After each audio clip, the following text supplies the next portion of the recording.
جس آیت پاک کو تلاوت کرنے کا شرف حاصل کیا ہے، خالق کائنات ارشاد فرماتا ہے ان اللہ یحب التوابین ویحب المتطہرین، بے شک اللہ توبہ کرنے والوں کو پسند فرماتا ہے اور اللہ طہارت اور ستھرائی رکھنے والوں کو پسند فرماتا ہے۔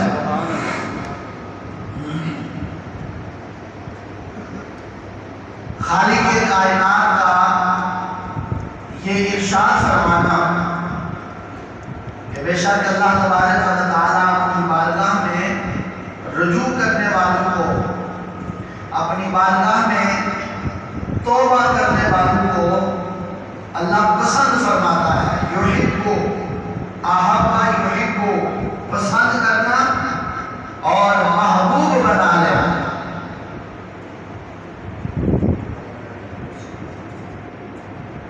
اللہ خالق کائنات پسند فرماتا ہے اور محبت فرماتا ہے کن لوگوں سے جو اللہ کی طرف رجوع کر لیں اور وَيُحِبُّ الْمُتَطَہِّرِينَ، اور وہ طہارت اختیار کرنے والوں کو، صفائی اور ستھرائی اختیار کرنے والوں کو پسند فرماتا ہے۔ خالق کائنات کی بارگاہ میں محبوبیت کا اور پسندیدگی کا جو معیار ہے، اصل معیار وہی معیار ہے۔ اس بارگاہ میں محبوبیت کا اور پسندیدگی کا وہ معیار نہیں چلتا جو معیار میں نے اور آپ نے دنیا میں قائم کر رکھا ہے۔ ہم کسی سے محبت کرتے ہیں، اس سے محبوبیت کا درجہ پیدا کرتے ہیں تو اس کی دولت کی وجہ سے یا بظاہر اس کے حسن کی وجہ سے یا کسی اور مقصد کے لیے۔ یہ میرا اور آپ کا معیار ہے، دنیا والوں کا معیار ہے، غلط معیار ہے۔ اصل محبت کا معیار وہی معیار ہے جس کو اللہ نے مقرر فرمایا اور اللہ کے محبوب نے مقرر فرمایا ہے۔ وہ رب فرماتا ہے کہ میری بارگاہ میں محبوبیت کا درجہ وہ حاصل کرتا ہے جو میری بارگاہ میں رجوع کرنے والا ہے، یحب التوابین، توبہ کرنے والا ہے، ویحب المتطہرین، اور جو ستھرائی اور صفائی کو پسند کرنے والا ہے۔ بظاہر ان دو چیزوں کو اختیار کرنے والا رب کی نگاہ میں، رب کے کرم میں اور رب کے فضل میں اس کو پسندیدگی کا درجہ مل جاتا ہے، محبوبیت کا درجہ مل جاتا ہے۔ اس سے پتہ چلا کہ دنیا کے قائم کیے ہوئے جو معیارات ہیں وہ غلط ہو سکتے ہیں، رب تعالیٰ کا قائم کیا ہوا معیار کبھی غلط، سب بولیے غلط نہیں ہو سکتا۔ اور اس کی بارگاہ میں محبوبیت کا جو معیار ہے وہ یہ ہے کہ وہ فرماتا ہے نہ میں تمہارے خاندانوں کو دیکھتا ہوں، نہ میں تمہارے قبائل کو دیکھتا ہوں، نہ تمہارے حسب و نسب کو دیکھتا ہوں، نہ میرے ہاں کسی حسب و نسب کی کوئی اہمیت ہے۔ یا ایھا الناس انا خلقناکم من ذکر و انثی، اے لوگو ہم نے تمہیں ایک مذکر اور ایک مؤنث سے پیدا کیا، من ذکر و انثی وجعلناکم شعوبا وقبائل لتعارفوا، اور ہم نے تمہیں قبائل کے اندر تقسیم کیا، ہم نے تمہیں نسلوں کے اندر تقسیم کیا اور نسلوں کی پہچانیں بنائی، اور نسلوں کے اندر تمہاری تقسیم کی کس وجہ سے؟ لتعارفوا، تاکہ تمہیں آپس میں ایک دوسرے کا تعارف ہو جائے، یہ فلاں قبیلے کا شخص ہے، یہ فلاں قبیلے کا شخص ہے، اس کا حسب و نسب فلاں سے ملتا ہے۔ بس اس حد تک فوقیت اور علویت میں یہ درجہ نہیں ہے کہ کوئی اعلیٰ خاندان کے ساتھ پیار کرنے والا ہے تو اس سے جو نچلے درجے کے لوگ ہیں وہ ان سے اعلیٰ ہو گیا اور یہ اس سے کمتر ہو گئے. اللہ نے فرمایا اس لیے میں نے قبائل نہیں بنائے, اس لیے تمہاری زندگی کے اندر میں نے شعبہ جات نہیں بنائے, یہ اس لیے بنائے ہیں لتعارفوا, تاکہ تمہیں آپس میں ایک دوسرے کی پہچان حاصل ہو جائے. اور سنو, اب رب تعالیٰ کی بارگاہ میں اگر معیار پوچھنا چاہتے ہو کہ اللہ کی بارگاہ میں مقبولیت کا اور محبوبیت کا معیار کیا ہے, تو اللہ تبارک و تعالیٰ ارشاد فرماتا ہے ان اکرمکم عند اللہ اتقاکم, تم میں اللہ تبارک و تعالیٰ کے ہاں سب سے بڑا عزت والا وہ ہے جو سب سے بڑا متقی اور پرہیزگار ہے. اونچی آواز سے بولیے سبحان اللہ. تو چپ کا روزہ تو کسی نے نہیں رکھا ہوا, تو بولیے سبحان اللہ. ان اکرمکم عند اللہ اتقاکم, اتقا سب سے جو متقی پرہیزگار ہے وہ اللہ کے ہاں سب سے زیادہ عزت والا ہے. توبہ اور استغفار اور صفائی اور ستھرائی ایک تقوی کی علامت ہوتا ہے. بندہ گناہ کرنے کے بعد فوراً اللہ کی بارگاہ میں رجوع کر لیتا ہے, بارگاہ رب العزت میں جھک جاتا ہے, یا اللہ مجھ سے خطا ہو گئی ہے. کیوں؟ اس لیے کہ اسے اس کے اندر تقوی ہے. اور اگر تقوی نہ ہو, جہاں غلاظت کی غلاظت ہو, نفاست نہ ہو, تو وہاں کوئی نمایاں دھبا واضح نمایاں نظر نہیں آتا. وہاں جہاں کئی دھبے لگے ہوں وہاں ایک اور بھی لگ جائے تو اس کا پتہ نہیں چلتا. لیکن سفید چادر پر اور صاف سفید کاغذ کے اوپر اگر ایک چھوٹا سا بھی تنکا لگ جائے تو وہ نمایاں نظر آتا ہے. صاحب تقوی انسان کے دامن کی مثال اس سفید کپڑے کی طرح ہے اور سفید کاغذ کی طرح ہے کہ اگر اس کے اوپر گناہ کا چھوٹا سا دھبا لگ جائے تو جب تک اسے دھو کر اپنا دامن صاف نہ کر لے اس وقت تک اسے چین نہیں آتا, اس وقت تک اس کو سکون نہیں آتا. تو فرمایا محبوبیت کا درجہ پانے کے لیے اور مقبولیت کا درجہ حاصل کرنے کے لیے, رب کی بارگاہ میں پسندیدگی کا درجہ حاصل کرنے کے لیے ان اکرمکم عند اللہ اتقاکم, فرمایا وہ اگر درجہ تم نے حاصل کرنا ہے تو رب کی بارگاہ میں معیار یہ ہے کہ جو جتنا بڑا متقی اور پرہیزگار ہوگا وہ رب تعالیٰ کے ہاں اتنا ہی عزت والا ہوگا. اور پھر ایسے لوگوں کو اللہ دیکھ کر مسکراتا ہے, اللہ ایسے لوگوں کو دیکھ کر پسند فرماتا ہے. نبی کریم صلی اللہ علیہ وآلہ وسلم نے ارشاد فرمایا یضحک اللہ الی رجلین, دو شخصوں کو دیکھ کر اللہ مسکراتا ہے. ضحک یضحک, دیکھ کر مسکرانا, تبسم کرنا. اللہ تبسم فرماتا ہے, اللہ مسکراتا ہے. اور اس کے مسکرانے کی کیفیت کیا ہے وہ ہماری سمجھ سے باہر ہے. وہ اپنے کرم اور اپنے فضل سے اپنی شایان شان تبسم فرماتا ہے, اپنی شایان شان مسکراتا ہے. سرکار مدینہ علیہ السلام نے فرمایا دو شخصوں کو دیکھ کر اللہ مسکراتا ہے. اور مسکرانے کا سبب کیا ہے؟ عرض کیا گیا یا رسول اللہ صلی اللہ علیہ وآلہ وسلم وہ دو شخص کون ہیں؟ فرمایا وہ قاتل اور مقتول ہیں. کون ہیں؟ قاتل اور مقتول ہیں جن کو اللہ دیکھ کر مسکراتا ہے. مسکرانے کا سبب کیا ہے؟ فرمایا اللہ ان کو اس لیے دیکھ کر مسکراتا ہے کہ ان میں قاتل بھی جنتی ہے اور مقتول بھی جنتی ہے. قاتل بھی جنتی اور مقتول بھی جنتی.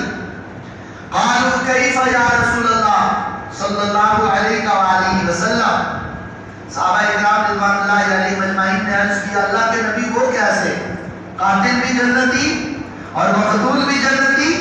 اور فرمایا یہی تو تمہیں بتا رہا ہوں کہ اسی قدرت کے کرشمے کو رب قادر خود دے کر مسکراتا ہے کہ اتفاق سے جو قاتل ہوا وہ بھی جنت کے اندر داخل ہو رہا ہے اور جو مقتول ہے وہ تو ہے ہی جنتی, اور قاتل کیسے جنتی ہو گیا؟ نبی پاک صلی اللہ علیہ وسلم نے فرمایا قاتل اور مقتول کو جب دیکھ کر مسکراتا ہے نا تو پھر حضور نے اس کا سبب بیان فرمایا سبب اس کا یہ ہے کہ جو مقتول ہے وہ تو مسلمان ہوتے ہوئے حالت اسلام کے اندر قتل کیا گیا، شہید کیا گیا، اور شہید کے لیے تو جنت ہے، اللہ رب الجلال نے شہید کے لیے جنت کا وعدہ کیا ہوا ہے، لیکن فرمایا قاتل کیسے جنتی ہو گیا؟ فرمایا مقتول تو جام شہادت نوش کر کے جنت میں داخل ہو گیا، کچھ وقت گزرنے کے بعد اس کافر کے دل کے اندر بھی اللہ نے یہ بات پیدا کی کہ ساری دنیا تو اللہ کا کلمہ پڑھ کے مسلمان ہو رہی ہے، کیوں نہ جس دامن سے مومن مسلمان لپٹ کر دنیا آخرت کی کامیابیاں اور کامرانیاں حاصل کر رہے ہیں، کیوں نہ میں بھی اسی دامن سے لپٹ کر کلمہ طیبہ پڑھ لوں۔ نبی پاک علیہ السلام نے فرمایا وہ قاتل بھی پھر ایک دن کلمہ پڑھ لیتا ہے، اب ہے قاتل اور قتل کرنے والا بھی اس کو قتل کر رہا ہے جو مسلمان ہے، اور وہ مسلمان ہونے کی وجہ سے تو مقتول جنتی ہوا، لیکن یہ قاتل کیسے جنتی ہو گیا؟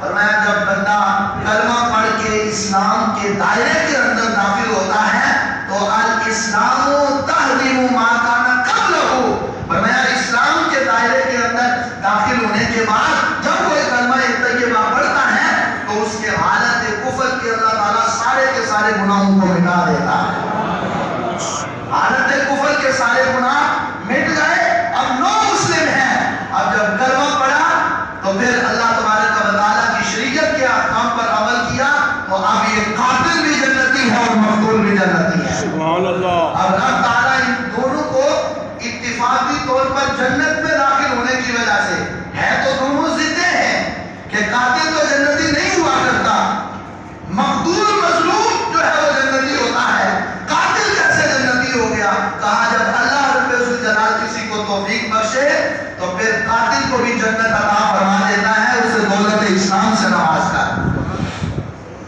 نبی کریم صلی اللہ علیہ وآلہ وسلم اللہ تبارک و تعالیٰ کی محبت کے انداز کو دیکھ کر اپنے بندوں سے حضور مسکرایا کرتے تھے۔ سبحان اللہ۔ حضرت علی بن ربیعہ رضی اللہ تعالی عنہ فرماتے ہیں، کنز العمال کی حدیث ہے، میں حضرت سیدنا علی کرم اللہ تعالی وجہہ الکریم کے ساتھ آپ کی سواری پر بیٹھا ہوا تھا، آگے حضرت علی المرتضیٰ شیر خدا بیٹھے تھے اور پیچھے علی بن ربیعہ بیٹھے ہوئے تھے۔ فرماتے ہیں کہ میں آپ کے ساتھ سواری پر سوار تھا، مدینہ پاک سے ہم نکلے تو بستی حرہ کی طرف نکلے، یہ مدینہ پاک کے قریب سنگ ریزوں کی ایک بہت بڑی گراؤنڈ ہے اور بہت بڑا ایک میدان ہے جس کو حرہ وادی کہا جاتا ہے۔ اس حرہ وادی کی طرف جب ہم نکلے تو حضرت سیدنا علی کرم اللہ تعالی وجہہ الکریم نے رفع وجہہ الی السماء، اپنے چہرے کو آسمان کی طرف بلند کیا، اور آسمان کی طرف بلند کرنے کے بعد ثم التفت الیہ، پھر میری طرف متوجہ ہوئے اور میری طرف متوجہ ہو کر مجھے دیکھ کر مسکرانے لگے۔ حضرت علی بن ربیعہ کہتے ہیں میں بڑا حیران ہوا کہ حضرت علی المرتضیٰ یہ کیا کر رہے ہیں، دیکھتے ہیں آسمان کی طرف ہیں اور پھر میری طرف دیکھتے ہیں اور مسکرا دیتے ہیں۔ پھر جب آپ نے میری طرف دیکھ کر مسکرایا تو پھر ساتھ یہ کلمات کہے، اللہم رب اغفر لی ذنوبی انہ لا یغفر احد غیرک، اے اللہ تو میرے گناہوں کو بخش دے اس لیے کہ تیرے سوا میرے گناہوں کو کوئی بخشنے والا نہیں ہے۔ حضرت سیدنا علی کرم اللہ تعالی وجہہ الکریم کے اس عمل کو دیکھ کر حضرت علی بن ربیعہ کہتے ہیں مجھ سے رہا نہ گیا، میں نے عرض کیا امیر المومنین حضرت سیدنا علی کرم اللہ تعالی وجہہ الکریم کو مخاطب کر کے کہا یہ تو فرمائیے کہ یہ کیا معاملہ ہے، آپ آسمان کی طرف سر اٹھاتے ہیں اور پھر میری طرف دیکھتے ہیں اور پھر مسکرا دیتے ہیں اور پھر آپ یہ کلمات پڑھتے ہیں؟ تو فرمایا علی بن ربیعہ میں تجھے آج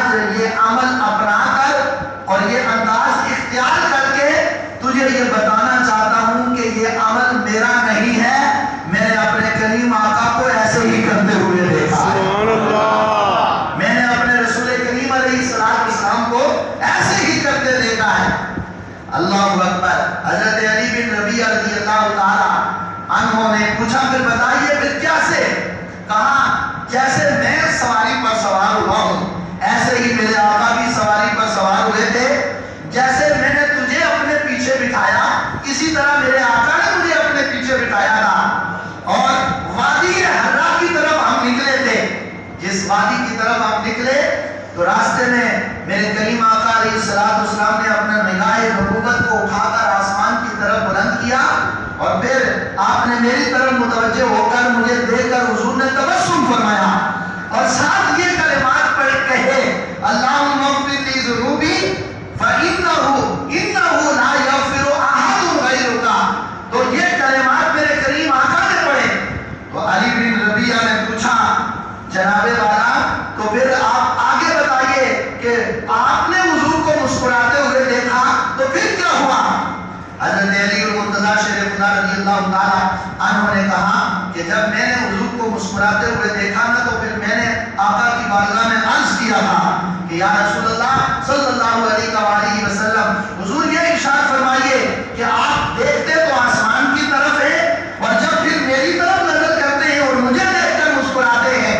یا رسول اللہ یہ مسکرانے کا اور تبسم فرمانے کا سبب کیا ہے اور وجہ کیا ہے؟ تو حضرت سیدنا علی کرم اللہ تعالی وجہ الکریم نے فرمایا کہ جب میں نے کریم آقا کی بارگاہ میں یہ سوال کیا تو رسول کریم علیہ السلام نے فرمایا کہ اے علی ضحکت بضحک ربی. فرمایا میں اگر مسکرا رہا ہوں تو اپنے رب کو دیکھ کے مسکرا رہا ہوں. میں اپنے رب کو دیکھ کر مسکرا رہا ہوں. ضحکت بضحک ربی میں اپنے رب کو دیکھ کر مسکرا رہا ہوں اور رب کو دیکھ کر ایسے نہیں بلکہ فرمایا میں جب رب کی طرف دیکھتا ہوں تو رب کو مسکراتا دیکھ کر میں بھی مسکرا دیتا ہوں. اللہ اکبر کبیرہ. کریم آقا علیہ السلام کا حضرت علی المرتضیٰ کا پھر اس انداز سے حدیث بیان کرنا اور پھر وہی انداز اپنانا اور انداز اپنا کر پھر یہ بات بتانا کہ میرے کریم آقا علیہ السلام نے ایسے تبسم فرمایا حضور نے ایسے مسکراہٹ فرمائی. کریم آقا علیہ السلام کا یہ انداز بیان کو لوگوں کے سامنے رکھنا یہ اس بات کی دلیل تھا کہ لوگوں کو پتہ چل جائے کہ حضور ہمیں بتانا چاہتے ہیں کریم آقا ہمیں فرمانا چاہتے ہیں کہ اے میرے غلاموں تم یہ مت سمجھنا کہ میرا تعلق رب سے قربت کا اور رب کی بارگاہ میں قربتوں کا وہ تعلق صرف عرش معلیٰ پر جا کر ہوتا ہے کہ میں نے صرف عرش معلیٰ پر جا کر اپنے رب کو اتنی قریب سے دیکھا ہے. پر میں ایسا نہیں ہے بلکہ میرا رب کے ساتھ وہ تعلق ہے کہ عرش معلیٰ پر جا کر رب کا دیدار کروں تو وہ تو الگ بات ہے. میں اگر فرش پہ چل رہا ہوں میں اپنے رب کے اتنا قریب ہوتا ہوں کہ بیٹھا زمین پر ہوں تو میں آسمانوں سے بھی اوپر رب تعالیٰ کی بلندیوں کی طرف دیکھ کر رب کو مسکراتا ہوا دیکھ کر میں بھی مسکرا دیتا ہوں. میرا اللہ سے وہ تعلق ہے. اللہ اکبر. فرش والے تیری شوکت کا علو کیا جانے فرش والے تیری شوکت کا علو کیا جانے خسروا عرش پہ اڑتا ہے بریرا تیرا. اعلیٰ حضرت عظیم المرتبت نے اسی بات کی طرف اشارہ کر کے کہا ہمارے آقا علیہ السلام وہ ہیں کہ جو بیٹھے ہوئے زمین پر ہوں تو ان کے سامنے کوئی بھی پردے حائل نہیں ہوتے. بیٹھے زمین پر ہوں تو اللہ تبارک و تعالیٰ کے جلوے زمین پر بیٹھ کے دیکھ رہے ہو. کریم آقا علیہ السلام نے فرمایا میں نے اپنے رب کو دیکھ کر میں مسکرایا میں نے تبسم کیا. اللہ اکبر کبیرہ. رب تعالیٰ کو دیکھنا اور پھر ایک زمین سے لے کر پہلے آسمان تک پھر پہلے آسمان سے ساتواں آسمان پھر رب تعالیٰ نے وہ کیسا اپنا دیدار اور اپنا جلوہ کرایا ہوگا کہ نبی پاک علیہ السلام یہ فرماتے ہیں میں نے اپنے رب کو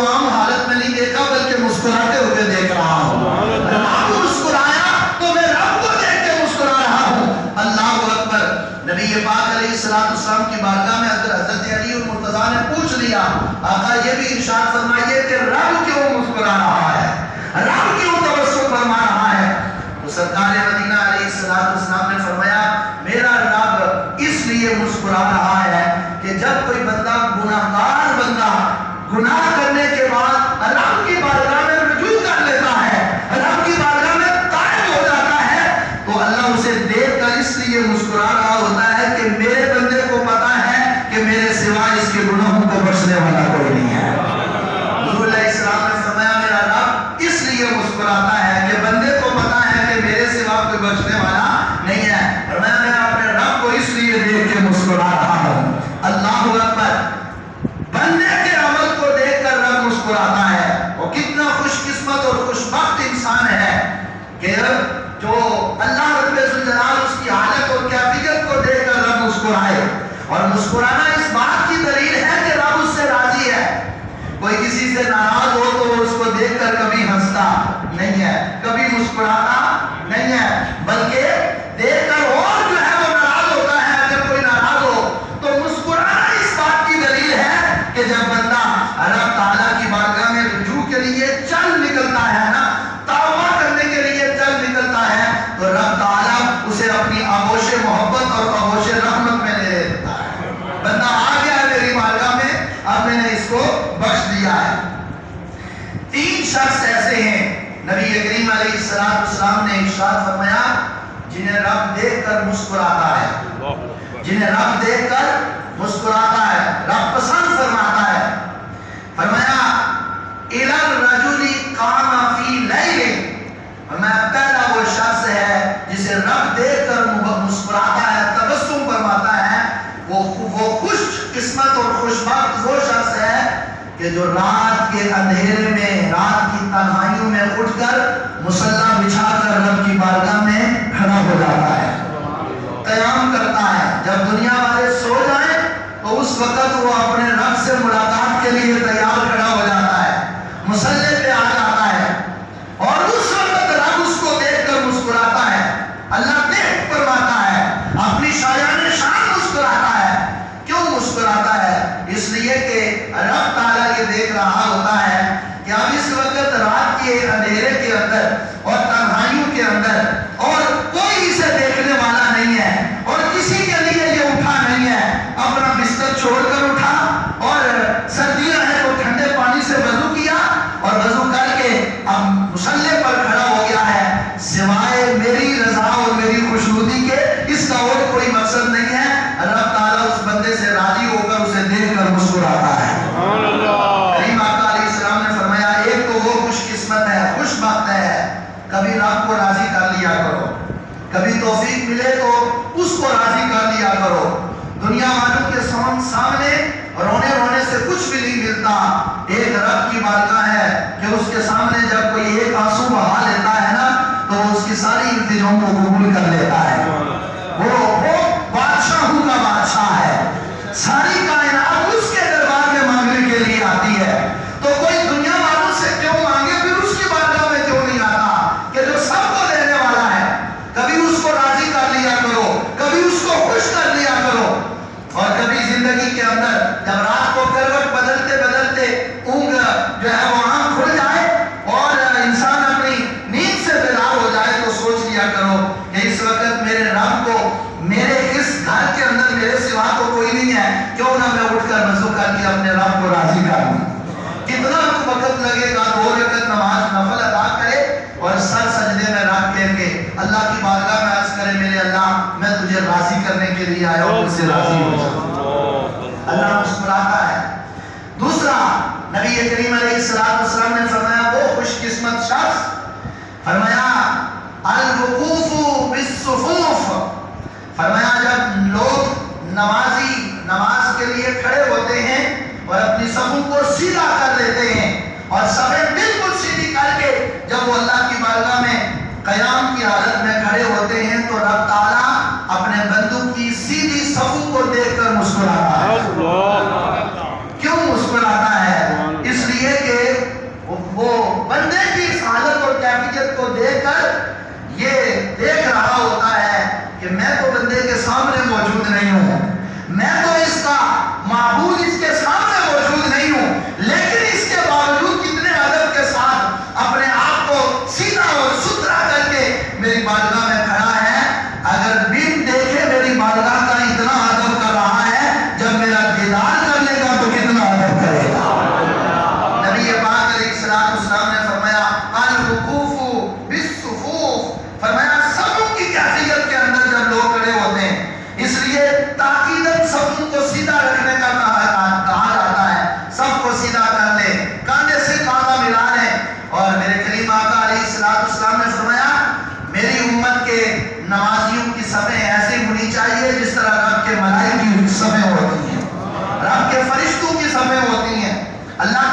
ان کی زبیں بالکل سیدھی ہوتی ہیں. اللہ رب الجلال مسلمانوں کے اور اہل عبادت کی اس عبادت والے عمل کو دیکھ کر رب مسکراتا ہے.